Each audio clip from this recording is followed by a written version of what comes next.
घोले हकलाल गे या डाले न देम ही तो छोड़ी हो जी तो बवाल गे होलिया में छौड़ा रंग घोले हकलाल गे या डाले न देम ही तो छोड़ी हो जी तो बवाल गे भर बाल्टी भर ले ही रंगवा गे छौड़ी डाल तू ना देम ही हमारा ताल हर देव लहंगवा गे छौड़ी डाल तू ना देम ही हमारा ताल हर देव लहंगवा गे छौड़ी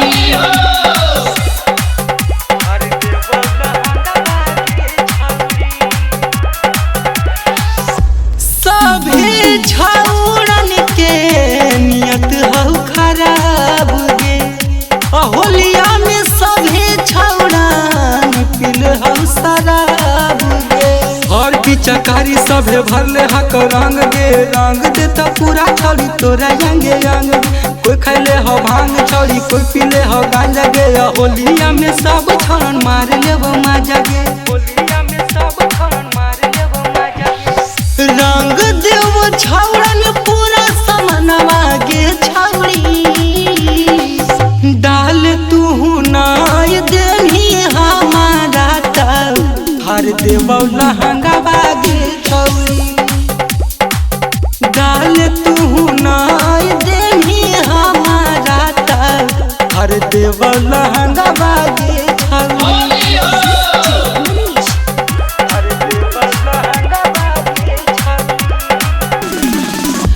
बुरा तू मानी है ना हक छौड़ी होली गे कोई रंग तो सलवारा कोई रंग तो चोली गे लाल का पियारा का में हक छौड़ी दाम गे या छूटा पे नहीं कभी याद रख में हर दाम गे बतिया तू हमर छौड़ी मान ले गे प्यारी अब हर होली खड़ा रह तो हमर पीछा कारी मन बीजे डालता रंग गुलालवा गे छौड़ी डाल तू ना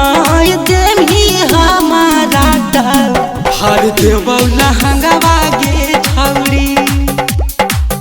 डाल तू ना देम ही हमारा ताल हर देव लहंगवा